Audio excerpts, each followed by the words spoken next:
Salut et bienvenue dans Mercactus, un format dans lequel je donne mon avis sur le mercato des équipes cyclistes. Je fais un gros live sur Twitch, puis je fais un peu de montage et je vous propose les vidéos équipe par équipe ici sur ma chaîne YouTube. Et petit message, je m'excuse d'avance pour toutes les prononciations qui vont être maltraitées au cours de cette vidéo. Aujourd'hui, on parle de l'équipe Liv Alula Jayco, donc l'équipe féminine. Bon visionnage!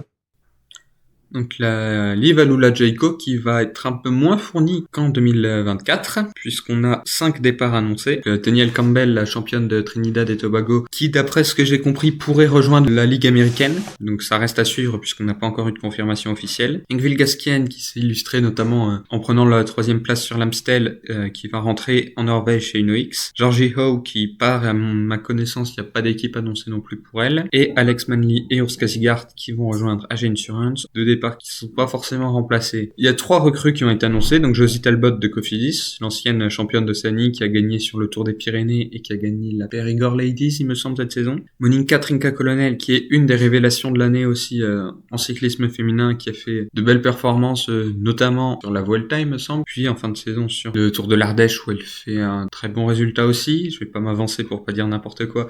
Et même encore sur les dernières courses comme les 3 Vallées Varésines, il me semble. Et Amper van der Hulst, donc qui était chez Liv en 2023 mais qui a eu des problèmes physiques, donc qui n'avait pas d'équipe début 2024, qui a fini la saison 2024 dans la Devo, donc Liv Alula Jayco Conti, et qui va rejoindre la World Team en 2025. On va perdre en nombre, même si comme l'équipe a justement une Devo, ce sera quelque chose qui sera un peu compensé à ce niveau-là, je pense. On va faire monter des jeunes femmes de la Devo. Et après on garde pas mal de coureurs, donc Caroline Anderson, Georgia Baker, Mavi Garcia qui ne sera pas championne d'Espagne du tout, enfin qui n'aura aucun maillot de championne d'Espagne pour la première fois depuis quelques années, Jeanne Correvar, Amber Pate, Laetitia Paternoster qui a gagné cette saison aussi au Canada, notamment en fin de saison il me semble, Ruby Roseman Gannon qui est encore pour quelques jours championne d'Australie et qui a surtout gagné sur le Tour of Britain Women. La dernière étape, c'est Wesley Works voulait l'offrir à Majerus, mais il y a eu un petit grain de sable dans la mécanique. Silke Smulders qui a été reprise dans le final de la dernière étape, si mes souvenirs sont bons, du CIMAC, mais qui a fait aussi des belles performances, notamment au moment de la démonstration de l'équipe sur la Vuelta Andalusia. Quintiton, Anna Trevisi qui est là en capitaine de route, et Ella Wiley qui avait elle aussi gagné sur la Vuelta Andalusia au mois de mai, fin mai début juin. Donc voilà, on a une équipe qui reste équilibrée. Pour moi, elle perd un petit peu, mais c'est surtout parce qu'on a plus de départs que d'arrivées. En termes de qualité, je pense que c'est à peu près équilibré.